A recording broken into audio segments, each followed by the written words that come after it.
யாத்திராகமத்தின் புஸ்தகம் 17வது அதிகாரம் அதனுடைய 8வது வசனத்தை வாசிக்க கேட்கலாம். யாத்திராகமம் 17:8. அமலேக்கியர் வந்து ரெவிதீமிலே இஸ்ரவேலரோடு யுத்தம் பண்ணினார்கள். எகிப்திலிருந்து புறப்பட்டவர்கள் இஸ்ரவேலர்கள் எகிப்திலிருந்து புறப்பட்டார்கள். எகிப்திலிருந்து எப்படி புறப்பட்டார்கள் நமக்கு தெரியும். ஆட்டுக்குட்டியின் இரத்தத்தால் மீட்கப்பட்டு எகிப்திலிருந்து புறப்பட்ட ஜனங்களை கர்த்தர் சிவந்த சமுத்திரத்தின் வழியாய் அவருடைய உடன்படிக்கைக்கு உட்படுத்தி நடத்துகிறார். அதோடு கூட நின்று விடாமல் மேகத்துக்கு கீழே வைத்து அவர்களை இப்பொழுது ரெவிதீமிலே கொண்டு வருகிறார். ரெவிதீம் என்ற வார்த்தையின் அர்த்தம் ரெஸ்டிங் பிளேஸ், ரெஸ்ட் எடுக்கிற இடம், கொஞ்சம் இளைப்பாறுகிற இடம். ஆமே, நல்ல வேலை முடிச்சுட்டு வர்றவங்க, டயர்டா இருக்கிறவங்க கொஞ்சம் ஓய்வு எடுக்கிற இளைப்பாறுகிற இடம். ஆமேன். இவர்கள் அப்படிப்பட்ட இளைப்பாறுதலுக்குள்ள இடத்துல வந்து கொஞ்சம் இளைப்பாறலாம், கொஞ்சம் ரெஸ்ட் எடுக்கலாம் என்று இருக்கும் போதுதான் யார் வருகிறார் என்றால் அமலேக்கியன் வருகிறான். இந்த சாத்தானுக்கு தேவ பிள்ளைங்க நிம்மதியா இருக்கிறதே பிடிக்காது. ஆமென். இந்த சாத்தான் அந்த அமலேக்கியனுக்கு பிடிக்காது. கொஞ்சம் நிம்மதியா இருக்க கூடாது, பிடிக்காது. ஆமென். நீ சுத்து, அவன் வேடிக்கை பார்த்துட்டே இருப்பான். நீ எகிப்துல கத்து, எகிப்துக்குள்ள அமலேக்கியன் வரவே இல்லையே. ஏன்னா ஆல்ரெடி இவன் கத்திட்டு இருக்கிறான், இவன் துடிச்சிட்டு இருக்கிறான். ஒரு தேவ பிள்ளைய வேதனைப்படுத்தி ரசிக்கிறவன் அமலேக்கியன். அந்த தேவ பிள்ளை கொஞ்சம் அமைதியா வீட்டுல மனைவி புருஷன் பிள்ளைங்க கொஞ்சம் சந்தோஷமா இருந்தா அவனுக்கு பிடிக்காது. எப்படி இங்க குழப்பத்தை கொண்டு வரலாம், கொஞ்சம் சிரிச்சு பேசுறா பிடிக்காது. யாராவது சந்தோஷமா சிரிச்சு பேசுறது நமக்கு பிடிக்கலன்னா நமக்குள்ள இருக்கிற அபிஷேகம் வேற. ஒரு ரெவிதீம்ல மக்கள் வந்து உட்கார்றாங்க. எவ்வளவு அடிபட்டு வந்தவங்க, எவ்வளவு பாடுபட்டு வந்தவங்க. ரெவிதீம்ல இஸ்ரவேலரோட யுத்தம் பண்ண வந்துட்டாங்க.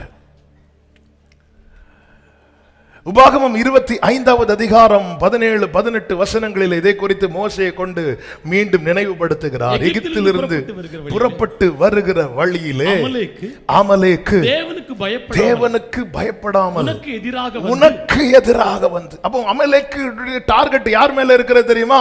எகிப்திலிருந்து புறப்பட்டவன் மேல. எகிப்திலிருந்து இவன் எப்படி மீட்கப்படலாம், இவன் எப்படி பாவத்திலிருந்து வெளியே வரலாம், இவன் எப்படி அடிமைத்தனத்திலிருந்து வெளியே வரலாம், எகிப்திலிருந்து புறப்பட்டவன் மேலதான் அமலேக்கினுடைய மொத்த நோக்கமும் இருக்கிறது. எனவேதான் அப்போஸ்தலனாகிய பவுலை கொண்டு ஆவியானவர் கொரிந்துக்கு எழுதும் போது 1 கொரிந்தியர் 10வது அதிகாரத்தில் இப்படி எழுதி வைக்கிறார்: தன்னை நிற்கிறேன் என்று எண்ணுகிறவன் எவனும் விழாதபடிக்கு எச்சரிக்கையா இருக்க கடவன். அவ்வளவுதான், நான் ரட்சிக்கப்பட்டாச்சு, இனி நான் தலைகீழ டைவ் அடிச்சாலும் பரலோகத்துக்கு தான். No, careful. ஆமென். அதனாலதான் ஆண்டவராகிய இயேசு கிறிஸ்து கடைசி காலத்தின் அடையாளங்களை சீஷர்களோடு பேசும்போது அதிலே ஒரு வார்த்தை சொல்லுகிறார்: முடிவு பரியந்தம் நிலை நிற்பவனே ரட்சிக்கப்படுவார். ரட்சிப்பின் 3 அனுபவங்கள் உண்டு. அதை தான் ஏசாயாவை கொண்டு ஆவியானவர் எழுதி வைத்தார். நீங்கள் மனம் திரும்பி அமர்ந்திருந்தால் ரட்சிக்கப்படுவீர்கள். மனம் திரும்புதல் என்பது ஃபர்ஸ்ட் ப்ராசஸ், ரட்சிக்கப்பட்ட அனுபவம். அந்த ரட்சிப்பில் நிலைத்திருக்கிறது ரட்சிக்கப்படுகிற அனுபவம். கடைசியில் உண்டான மீட்பு, நித்திய மீட்பு, அதுதான் ரட்சிக்கப்பட போகிற அனுபவம். நான் 1990 ரட்சிக்கப்பட்ட, 85 ரட்சிக்கப்பட்ட, 2000 ரட்சிக்கப்பட்ட, ரட்சிக்கப்பட்ட அனுபவம்.